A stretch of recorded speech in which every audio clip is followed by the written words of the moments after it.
రాజకీయాల్లో ఉన్న వాళ్లకు వివాదాలు కొత్త ఏం కాదు. వివాదాలు ఎప్పుడు కూడా రాజకీయ నాయకుల చుట్టూ వైఫైలా ఉంటాయి. అయితే కొన్ని వివాదాలు కాకతాళీయంగా వచ్చి మీద పడవచ్చు. కొన్ని వివాదాలేమో ఇంకొక రకంగా ప్రత్యర్థి నుంచి వచ్చి పడవచ్చు. కానీ ఏరి కోరి వివాదాల్ని కొని తెచ్చుకునే నాయకులు చాలా అరుదు. ఇప్పుడు ఆ కేటగిరీలో తెలంగాణ పిసిసి అధ్యక్షుడు రేవంత్ రెడ్డి మనకు కనిపిస్తున్నారు. ఆయన పూర్వాశ్రమం తెలుగుదేశం పార్టీ అనే సంగతి మనందరికీ తెలుసు. ఇప్పటికీ ఆయన తెలుగుదేశం పార్టీలోనే ఉన్నట్టుగా ఏమైనా భ్రమపడుతున్నారా, లేక టీడీపీ జాతీయ అధ్యక్షుడు చంద్రబాబు నాయుడు పైన అభిమానాన్ని చంపుకోలేకపోతున్నారా, ఏ కారణం వల్లనో కానీ ఆయన కొన్ని వివాదాస్పద వ్యాఖ్యలు ఇప్పుడు చేశారు. ఆంధ్ర వాళ్ళ ఓట్లు మీకు కావాలి కానీ ఆంధ్ర వాళ్ళ హక్కులు అవసరం లేదా అంటూ ఆయన ప్రశ్నించాడు. ఎవరిని? నేరుగా మంత్రి కేటీఆర్ని ప్రశ్నించారు. మంత్రి కేటీఆర్ చాలా స్పష్టంగా చెప్పింది ఏంటంటే, ఆంధ్రప్రదేశ్లో రెండు రాజకీయ పార్టీల మధ్య కొన్ని వివాదాలు నడుస్తున్నాయి, కొన్ని గొడవలు నడుస్తున్నాయి, ఒక రకమైన కాలుష్యం అక్కడ కొనసాగుతోంది. ఆ కాలుష్యాన్ని తీసుకొచ్చి మా మీద వేయకండి, తెలంగాణ పైన వేయకండి ఆయన స్పష్టంగా చెప్పాడు. సో దీనిపైన తెలుగుదేశం పార్టీ స్పందించాలి, తెలుగుదేశం పార్టీ వాళ్ళు మాట్లాడాలి, అది different issue. But Telugu Desam party తరపున చంద్రబాబు నాయుడు తరపున వకాల్తా పుచ్చుకున్నట్టుగా రేవంత్ రెడ్డి కామెంట్స్ చేయడం పట్ల కాంగ్రెస్ పార్టీలోనే తర్జన భర్జన జరుగుతోంది. కాంగ్రెస్ పార్టీలోనే చాలామంది తీవ్ర ఆగ్రహాన్ని వ్యక్తం చేస్తున్నారు. ఎందుకు ఈ రకంగా రేవంత్ రెడ్డి మాట్లాడుతున్నారు? ఇప్పుడు హైదరాబాద్లో సెటిల్ అయిన వాళ్ళు, ఇక్కడ నివసిస్తున్న వాళ్ళు, కోస్తా ఆంధ్ర కావచ్చు, రాయలసీమ కావచ్చు, మరెవరైనా కావచ్చు, రేవంత్ రెడ్డి చెప్పినట్టుగానే వాళ్ళ ఓట్లు ఇక్కడి అధికార పార్టీకి అవసరం ఉంటుంది. అట్లాగే వాళ్ళ హక్కుల్ని కూడా ఇస్తుంది ఈ ప్రభుత్వం. ఏ ప్రభుత్వమైనా అక్కడ ఇవాళ బీఆర్ఎస్ ఉండొచ్చు, రేపు ఇంకొక పార్టీ రావచ్చు. కానీ తెలంగాణలో పుట్టి పెరిగిన వాళ్లకు హక్కులు వేరుగా, అట్లాగే ఇతర ప్రాంతాల నుంచి వచ్చి స్థిరపడిన వాళ్లకు హక్కులు వేరుగా ఉండవు. హక్కులు అందరికీ సమానంగానే ఉంటాయి. ఈ హక్కులు అంటే ఏమిటి? చంద్రబాబు నాయుడును కొమ్ముగాయడమా, లేదా చంద్రబాబు నాయుడు అరెస్టును ఖండించడమా, లేక చంద్రబాబు నాయుడు అరెస్టుకు వ్యతిరేకంగా ర్యాలీలు నిర్వహించడమా, లేక చంద్రబాబు నాయుడు అరెస్టు పట్ల మొత్తం తెలంగాణ సమాజమే దానికి వ్యతిరేకంగా నిలబడాలా? రేవంత్ రెడ్డి అసలు మనసులో ఏముంది అని, ఏం మాట్లాడదలుచుకున్నాడు అని, ఏం మాట్లాడాడు అనేది ఇప్పుడు ఎవరికి అంతుపట్టట్లేదు. ఆయన వైఖరి అంతా కూడా పక్కాగా టీడీపీకి అనుకూలంగా కనిపిస్తోంది.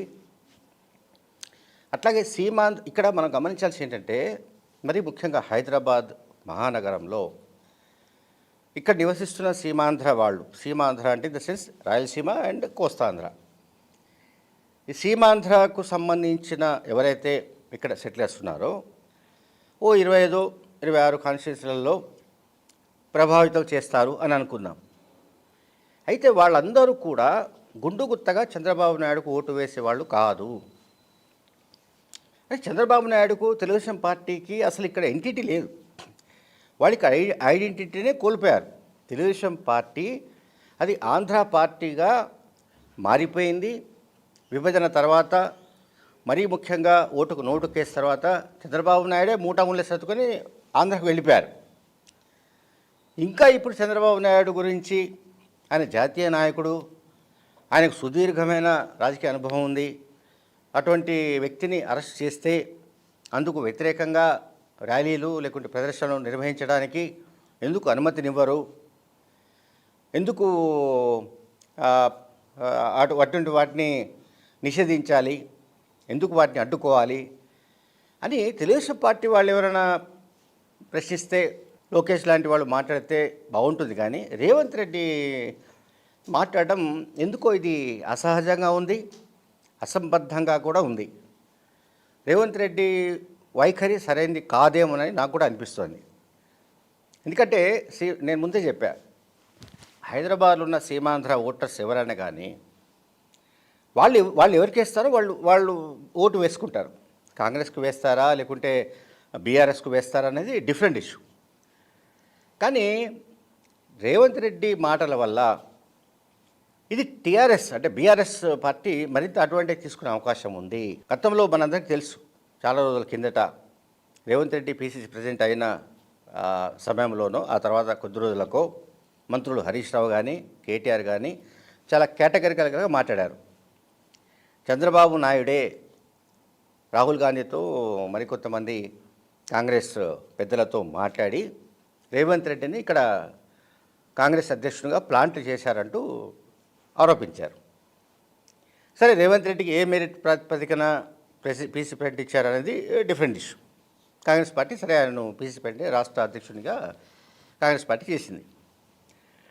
అయితే ఇప్పుడు కాంగ్రెస్ పార్టీకి నష్టం కలిగించే వైఖరి సరైనది కాదేమో అన్నది కాంగ్రెస్ వాదులే అంటున్నారు.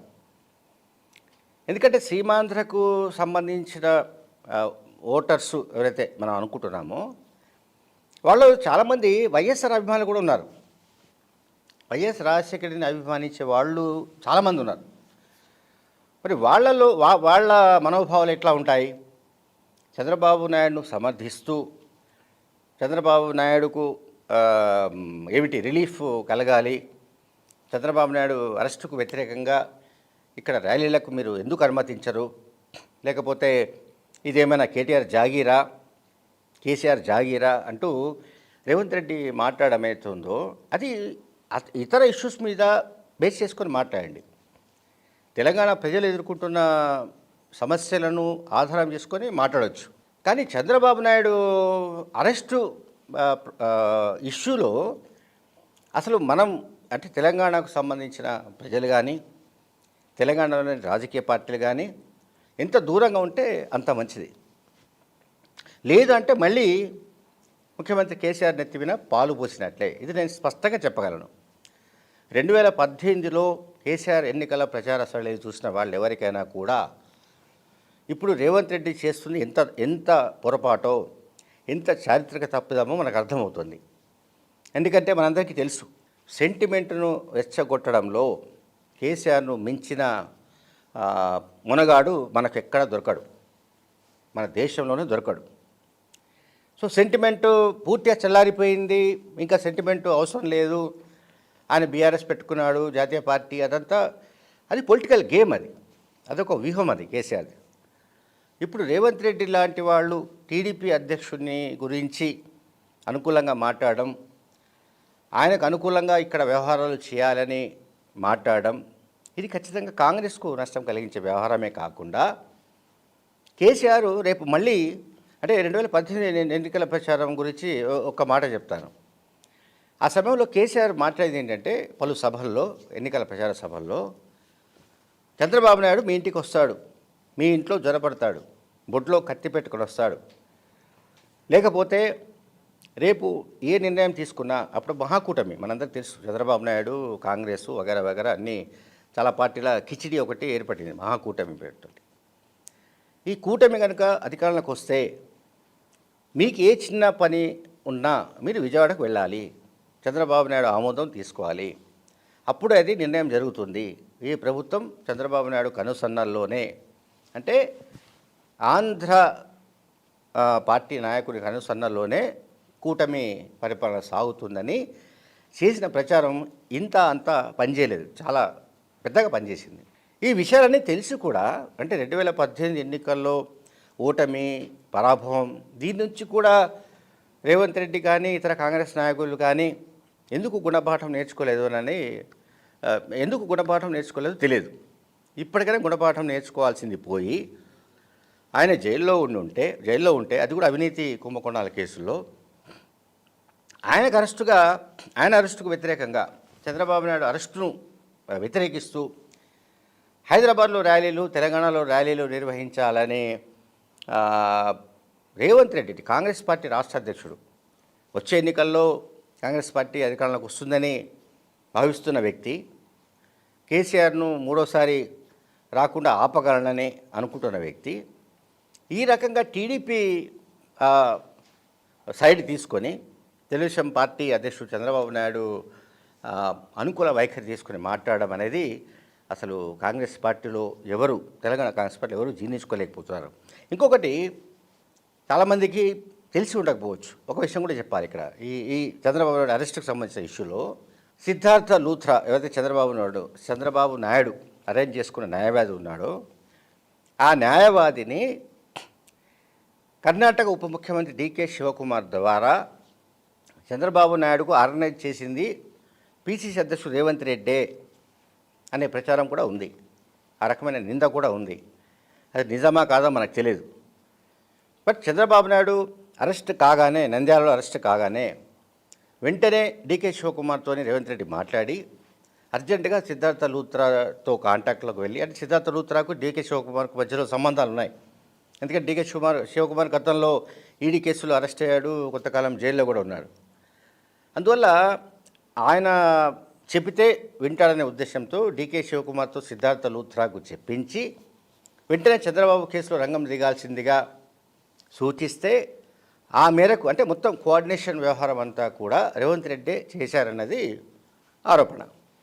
అంటే ఇక్కడ మనం ఏమర్థం చేసుకోవాలి, రేవంత్ రెడ్డి వచ్చే ఎన్నికల్లో కేసీఆర్ను ఎట్లా ఓడించాలి, తాము ఎట్లా అధికారంలోకి రావాలి, ఎన్ని సీట్లలో మనం బలంగా ఉన్నాము, ఎన్ని సీట్లలో టీఆర్ఎస్ బలంగా ఉంది, ఈ లెక్కలు వేసుకుంటూ దీనికి సంబంధించిన వ్యూహరచన చేయాలా, లేకుంటే తాను గతంలో పూర్వస్థంలో టీడీపీలో ఉన్న కారణంగా చంద్రబాబు నాయుడు అరెస్ట్ అయ్యి జైల్లో ఉంటే దాన్ని టీడీపీ వాళ్ళలాగానే రేవంత్ రెడ్డి కూడా తట్టుకోకపోవడం అన్నదే ఇక్కడ ఆశ్చర్యం కలిగించే అంశం.